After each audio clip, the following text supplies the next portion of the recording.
नमस्कार, स्वागत है आपका होराइजन इन दावेदार में। दावेदार एक ऐसा शो है जिसमें हम आपको रूबरू करवाते हैं नए चेहरों से, नए नेताओं से, नए ऐसे ऊर्जावान लोगों से जो समाज सेवा के क्षेत्र में कीर्तिमान स्थापित करने के कगार पर हैं। ऐसे लोगों से जिन्होंने इस बार मन बना लिया है कि स्थायी पुरानी घिसी पिटी व्यवस्था बदलनी है और नगर निगम चुनाव में बतौर पार्षद कंटेस्ट करना है। हमारे साथ बैठे हैं वार्ड 63 से बृजेंद्र राठौड़।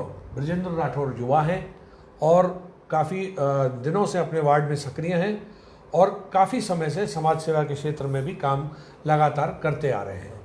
जो लोग इनके क्षेत्र में हैं वो बृजेंद्र राठौड़ छुपा हुआ चेहरा नहीं है। आइए मिलते हैं बृजेंद्र राठौड़ से। बहुत बहुत स्वागत है राठौड़ साहब। हुकुम, आपका बहुत बहुत धन्यवाद। आपने मुझे इस काबिल समझा और आपके स्टूडियो में मुझे आमंत्रित किया। मैं आपका साधुवाद देना चाहूँगा। आप योग्य हैं बृजेंद्र जी। आप हमारे यहाँ एक परंपरा है हमारे शो की, आप अपने हमारे दर्शकों को, अपने वार्ड वासियों को अपने बारे में बताइए। मैं बृजेंद्र राठौड़, वार्ड नंबर 63 से।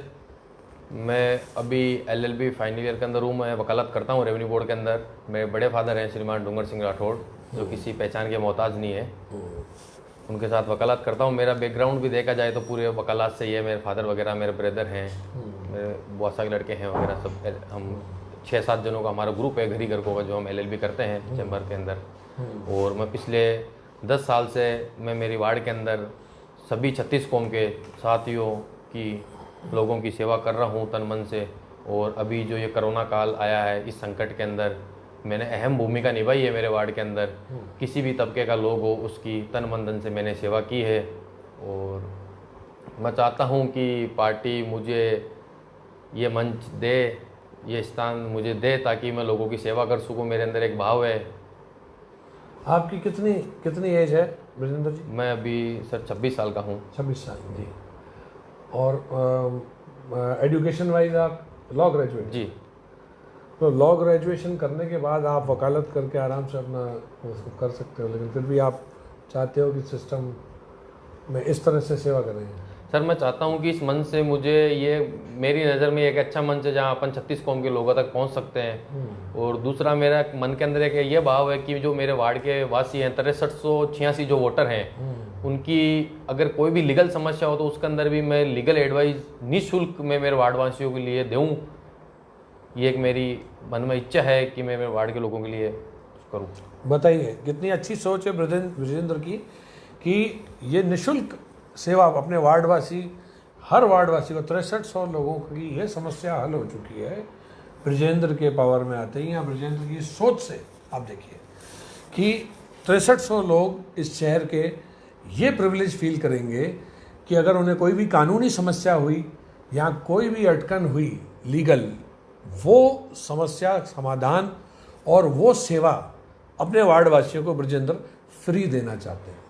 बहुत बहुत साधुवाद है आपको इस सोच के लिए बृजेंद्र। आप मुझे ये बताइए कि आपके वार्ड 63 की अभी पार्षद कौन है निर्वर्तमान? राजेंद्र जी है।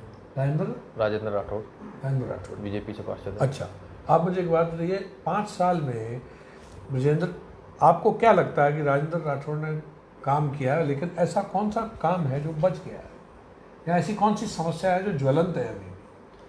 मैं बताना चाहता हूँ आपको कि पिछले 15 साल से मेरे वार्ड, 20 साल से मेरे वार्ड के अंदर बीजेपी का बोर्ड बन रहा था। बीजेपी का पार्षद वहाँ से निर्वाचित होता है। मेरे वार्ड के अंदर देखा जाए श्रीमान, तो सबसे जो बहुमूल्य संख्या के अंदर है वो एक तो मुस्लिम कौम है और दूसरा राजपूत समाज है। दोनों ही बहुमूल्य क्षेत्र के अंदर, संख्या के अंदर अपना वर्चस्व रखते हैं। पिछले 20 साल से वहाँ बीजेपी का पार्षद जीत रहा है। मेरे वार्ड के अंदर जो प्रमुख समस्या है वो है कि मेरे कॉलोनी के अंदर चंद 5-7 घरों को छोड़कर बाकी कोई भी मकान, किसी भी मकान का पट्टा नहीं है, उनको AD अप्रूव नहीं किया गया है। मेरा प्रथम जो ध्येय रहेगा वो ये रहेगा कि मैं ADA के द्वारा और नगर निगम दोनों की सहमति से, दोनों के विचारों से मेरी कॉलोनी, जबकि जो कि बस स्टैंड से मात्र 2.5 किलोमीटर और रेलवे स्टेशन से मात्र 4.5 किलोमीटर पर स्थित है प्रताप नगर, जो अगर अपन कहें उसको तो एक अजमेर का हृदय भी माना जा सकता है। और मात्र जयपुर अजमेर हाईवे से 1.5 किलोमीटर दूरी पर प्रताप नगर स्थित है। लोहखान जो मेरा वार्ड है, 63 वार्ड। मैं ये चाहता हूँ कि दोनों की सहमति से मेरे वार्ड को एक आदर्श वार्ड बनाया जाए और प्रत्येक घर को ADA से पट्टा दिया जाए, ताकि जो ये कॉलोनी है, कॉलोनी निवासी है, इनको एक जो अगर सेल भी मकान सेल करना चाहे तो उचित उनको जो दर जो इन्होंने इस निर्माण के अंदर लगाई है उनको मिल सके। दूसरा चीज सर आज इतने लोग जो रह रहे हैं वहाँ पर ब्रजेंद्र, जो जो प्रताप नगर और इस एरिया में है, मतलब बड़ी आश्चर्य की बात है। देखिए जब नए लोगों से मिलते हैं तो नई सोच मालूम पड़ती है। जिम्मेदार लोग इस बात को ध्यान दें कि मात्र 2.5 किलोमीटर दूर बस स्टैंड से अगर कोई कॉलोनी बस रही है, उस कॉलोनी के निवासियों के पास लीगल पट्टे नहीं है।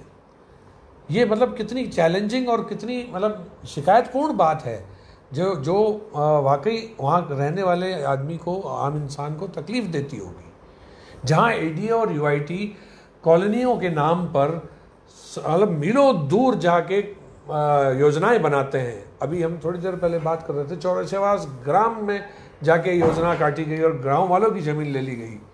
मतलब ऐसे ब्लंडर मिस्टेक्स जहां यूआईटी और जो नगर निगम और जो जिम्मेदार हैं सरकार की एजेंसियां वो काम करती हैं, वहाँ उनका ध्यान इतने साल क्यों नहीं गया है कि प्रताप नगर जैसी जगह को पट्टे दिए जाएं।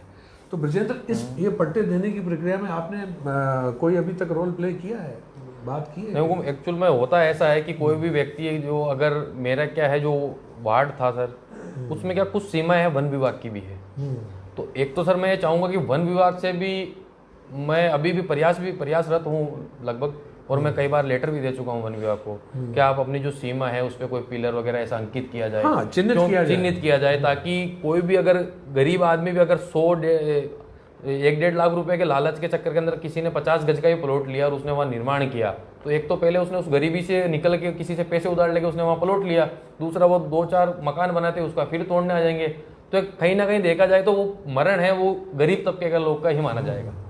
तो मैं ये भी चाहता हूँ कि श्रीमान के अपने जो वन विभाग से मैं मेरे पूरे वार्ड की एक चयनित दीवार करवाऊं, ताकि एक आम जनता को ये पता चले, सीमा ज्ञान हो जाए, ताकि ये पता चले कि भाई यहाँ वन विभाग है, यहाँ उस आधार पे फिर अगर अपन को अंदाज लग जाए सब इस यहाँ से सीमा इसकी आ रही है, यहाँ से इसकी आ रही है, तो एक सामूहिक कैंप लगवा के वहाँ पूरे वार्डवासियों का सरकार से अनुमति लेके, और वहाँ अपन जो अभी तक मेरे को जहाँ तक जानकारी है कि जो रिकॉर्ड है, एक तो बेचाननामा या खरीदनामा का रिकॉर्ड है, दूसरा पानी बिजली का बिल के अलावा ऐसा कोई सबूत, मुख्य सबूत नहीं है कि जिस आधार पर उनको पट्टा दिया। तो अपन कोशिश रहेगी सभी वार्डवासियों को पट्टा दे।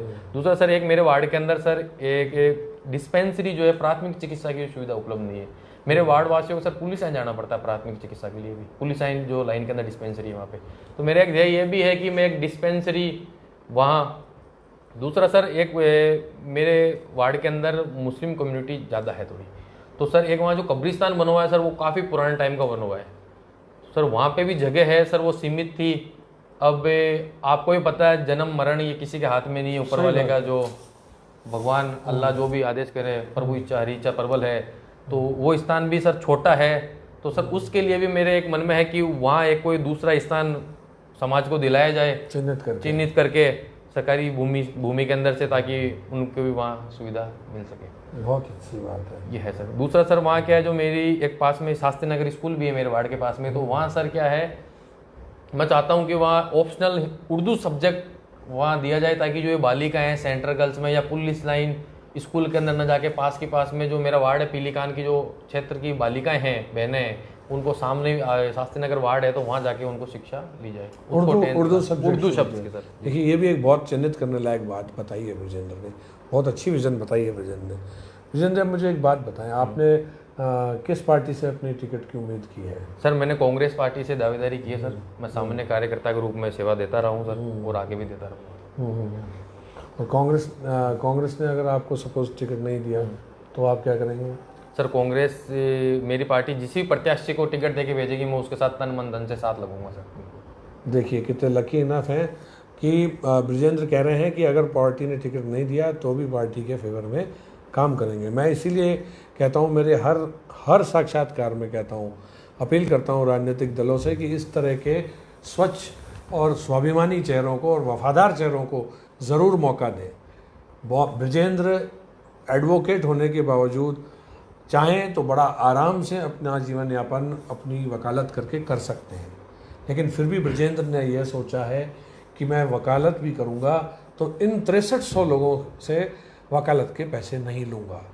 इतनी अच्छी, स्वच्छ और ईमानदार सोच के लिए बृजेंद्र साधुवाद के पात्र हैं और राजनीतिक पार्टियां ऐसे लोगों को अगर मौका देती हैं तो कहीं ना कहीं अपनी जिम्मेदारी भी समाज हित में निभाती हैं।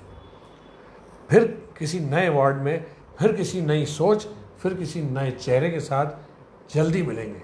जय श्री कृष्ण। Thank you.